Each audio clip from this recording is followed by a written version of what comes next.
Assalamualaikum warahmatullahi wabarakatuh. Kami dari kelompok 5, saya Fairuz Fatin Salsabila dengan NIM 0603521022. Saya Fadlur Rahman Syarif Putra dengan nomor NIM 0603521021. Saya Farah Fadila Utami dengan NIM 0603521023. Saya Hadifah Syakira dengan nomor NIM 0603521025. Kami akan mempresentasikan filsafat Romawi beserta tokoh-tokohnya. Selamat menyaksikan. Kira-kira di tahun 200 sebelum Masehi, orang-orang Romawi mulai mempelajari filsafat. Saat itu memang bangsa Romawi berhasil menaklukkan Yunani, sehingga para prajurit serta jenderal ingin melakukan kontak dengan filsuf-filsuf Yunani untuk belajar. Bangsa Romawi sadar bahwa ternyata para filsuf Yunani sudah banyak berkontribusi untuk filsafat, seperti filsuf Socrates, Plato, dan Aristoteles. Sejak saat itu, sekitar tahun 50 sebelum Masehi, beberapa orang Romawi mulai tertarik dengan filsafat. Akhirnya mereka mulai untuk menulis filsafat sendiri, walaupun rata-rata masih merupakan terjemahan dari bahasa Yunani ke bahasa Latin. Pada saat itu, perempuan tidak diperbolehkan belajar filsafat. Selanjutnya, Lucretius adalah salah satu orang pertama Romawi yang menulis mengenai filsafat. Diikuti oleh Cicero, ia juga menulis filsafat di waktu yang hampir sama dengan Lucretius, tetapi Cicero dikenal sebagai filsuf yang skeptis. 100 tahun kemudian muncullah seorang filsuf, yaitu Seneca. Ia muncul di masa Kaisar Claudius dan Nero. Seneca menulis esai mengenai filsafat Stoik. Seneca beranggapan bahwa manusia tidak boleh menghabiskan waktu untuk hal-hal yang tidak penting. Manusia seharusnya mempergunakan waktunya dengan baik, membuat dunia menjadi lebih baik, dan memperluas pemikiran dengan mempelajari filsafat. Saya setuju sekali dengan anggapan Seneca. Kita sebagai manusia memang harus memanfaatkan waktu dengan baik untuk menghasilkan sesuatu yang baik juga. Filsafat Romawi ini tentunya juga memiliki hubungan dengan psikologi saat ini. Nah, ada beberapa yang akan saya bahas kali ini. Yang pertama, hubungannya tentang pemikiran manusia dan alam menjadi lebih pragmatis, spesifik, dan spesialis. Bangsa Romawi lebih tertarik pada ilmu pengetahuan yang teknikal dan adaptif. Kaitan yang selanjutnya tentang ide-ide dan pemikiran manusia yang berkembang subur, bahkan ide-ide ketuhanan. Pemikiran di masa Romawi ini juga memberi jalan bagi berkembangnya kekristenan. Kemudian hubungannya selanjutnya tentang dikotomi atau pemisahan aktif-pasif.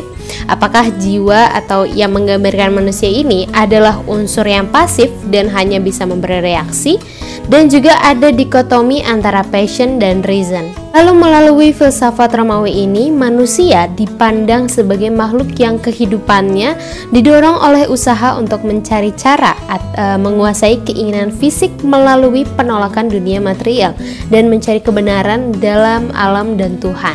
Dan yang terakhir, hubungan antara filsafat Romawi dengan psikologi saat ini, yaitu pengaruhnya pada pemikiran tentang nilai moral. Assalamualaikum warahmatullahi wabarakatuh. Saya Fadlur Rahman Syarif Putra dengan nomor NIM 0603521021, kelompok 5 yang bertemakan filsafat Romawi. Zeno of Citium. Zeno Citium adalah filsuf Yunani dari Citium. Zeno lahir pada tahun 334 Masehi. Zeno adalah pendiri sekolah filsafat Stoa. Zeno datang dari Citium ke Athena pada tahun 312 sampai 331 Masehi sebagai mempelajari filsafat di bawah Xenocrates, murid dan keponakan Plato. Para pengikut segala sesuatu yang diajarkan Zeno dinamakan Zenonians. Perjalanan intelektual Zeno. Zeno sangat terinspirasi oleh Socrates dalam hal etika dan keberanian, terutama dipengaruhi oleh peristiwa kematian sukarela Socrates yang dianggap sebagai martir. Hal ini akan mempengaruhi kegiatan yang dipekerjakan berpikir mazhab Stoikisme. Sebuah sekolah yang dia dirikan, yaitu bahwa kematian bukan sesuatu yang mesti ditakuti, terlebih bila kematian yang dilakukan dengan sukarela demi kegunaan. Selain itu, Zeno sangat dipengaruhi oleh filsafat sinisisme atau Cynic. yang dikembangkan Krates dalam hal kemerdekaan manusia memilih kegiatan yang dipekerjakan hidup, bukan patuh pada anggaran hukum, melainkan taat pada keteraturan dunia. Karena hukum yang tertinggi adalah hukum dunia yang diatur oleh Sang Ilahi. Dalam pengaruh Krates, Zeno menuliskan gagasan bagaimana hidup dalam dunia politik waktu itu. Bukunya berjudul Republik. Pedoman atau prinsip hidup menuju kebahagiaan dan kegunaan diukur dari kebijakan dan moralitas, bukan dari sistem hukum, sebuah negara atau pemerintahan. Hadir pun gagasan lain yang mempengaruhi pilihan hidup anti kemapanan Zeno adalah dari Diodorus, Cronus, dan Stilpo, seorang pemimpin sekolah Megarian. Sistematika berpikir Zeno yang tertuang dalam nasihat Stoikisme dipengaruhi oleh tradisi Akademia Aristoteles, sekaligus kembali pada prinsip Heraklitos, yaitu berdasarkan pada logika, fisika, gerak alam, dan etika. Seperti kata Heraklitos, bahwa yang dari fisik atau materi alam selalu menariknya melalui pekerjaan tanpa kompromi dan keluar dari gagasan bahwa semua makhluk hidup di dunia hanya manifestasi dari satu dan substansi utama yang sama, dan bahwa hadir hukum yang mengatur jalannya dunia dan yang seharusnya mengatur tindakan manusia. Berikut di atas adalah sumber-sumber yang saya dapatkan untuk mendapatkan informasi atau referensi tentang Zeno of Citium. Terima kasih. Assalamualaikum warahmatullahi wabarakatuh. Saya Heri Syakira dengan nomor NIM 06035211025. Pada kesempatan kali ini, saya akan membacakan materi tentang filsafat Romawi yang bernama Plotinus.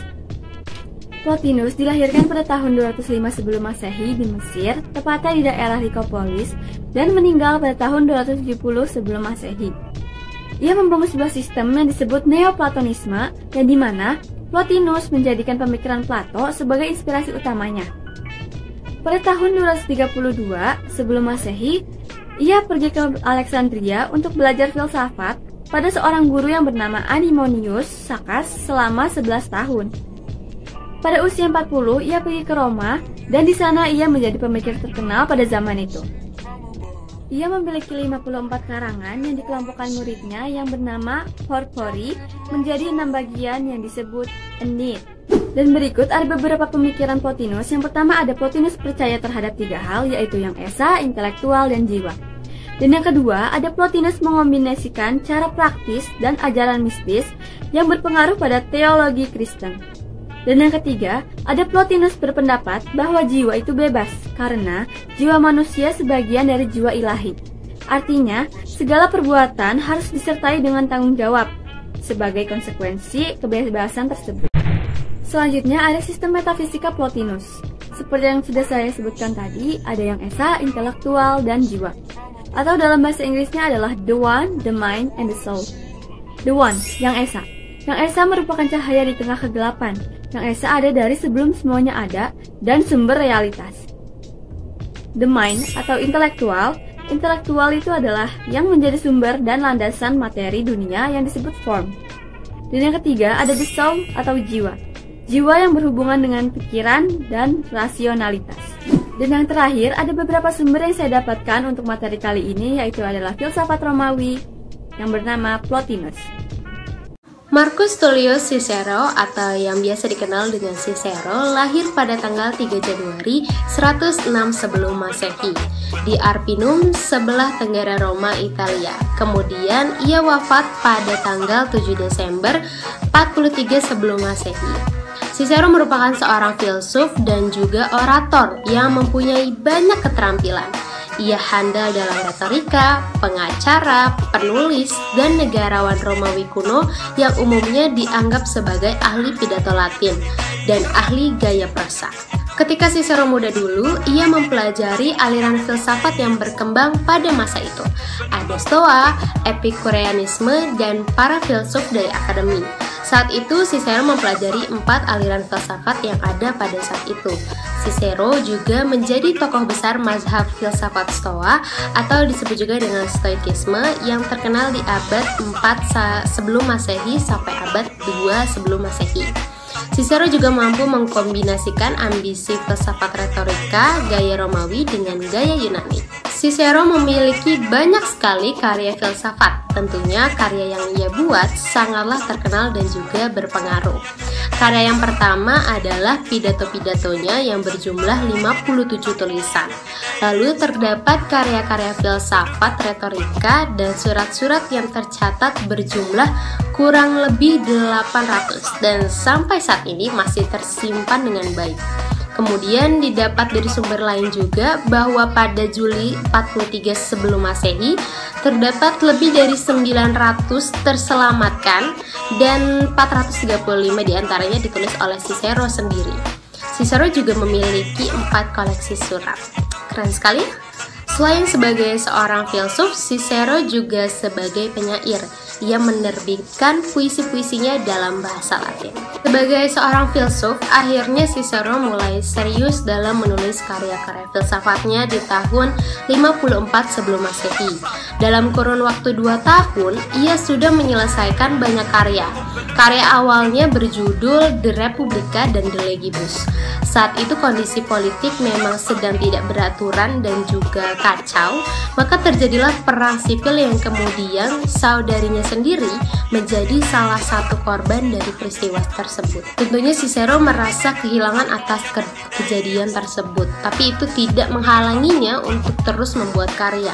Di tengah rasa kehilangannya itu, ia justru menghasilkan banyak sekali karya. Kemudian dalam pemikirannya sebagai negarawan yang baik tentu harus tercermin dalam orasi-orasi yang disampaikan. Namun bagaimana caranya?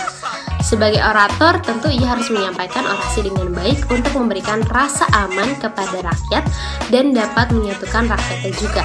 Dalam karya orasinya yang berjudul The Orator, yang mementingkan karakter seorang pejabat, kemudian menjadi landasan gagasan The Republica, dan The Legibus yang berbicara banyak tentang tugas seorang negarawan. Menurutnya, pidato didedikasikan untuk alat pelayanan publik. Assalamualaikum warahmatullahi wabarakatuh. Saya Farah Fadila Utami dengan NIM 06035210223. Kali ini saya ingin menjelaskan tentang salah satu tokoh filsafat Romawi, yaitu Seneca.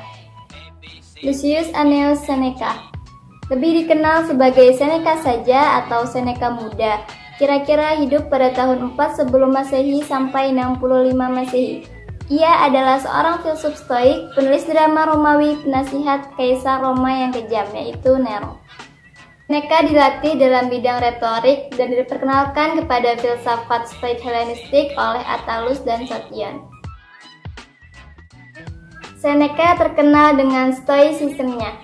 Stoicism adalah ajaran hidup di mana seseorang harus mempraktikkan hidup sederhana dan tidak mementingkan kekayaan. Seneca memiliki pandangan yang berbeda dengan Epikuros. Bagi Seneca, hidup yang bahagia adalah hidup yang berjalan harmonis dan alamiah. Kebahagiaan tidaklah terkait dengan kenikmatan, tetapi dengan keutamaan. Seneca juga memiliki sebuah pandangan bahwa sejatinya orang miskin itu lebih kaya. Mereka lebih damai dengan apa yang mereka miliki. Berbeda dengan orang kaya, mereka cenderung hidup dalam ketakutan, yaitu takut akan kehilangan harta mereka. Pada tahun 65, Seneca dinyatakan terlibat dalam konspirasi pisau, di mana ia dituduh bersangkongkol untuk membunuh kaisar pada saat itu, yaitu Kaisar Nero. Kemudian, ia diperintahkan Kaisar Nero untuk bunuh diri. Ia mengikuti tradisi dengan memotong sejumlah nadinya agar mengalami pendarahan sampai mati. Begitupun istrinya, walaupun pada akhirnya istrinya dapat terselamatkan.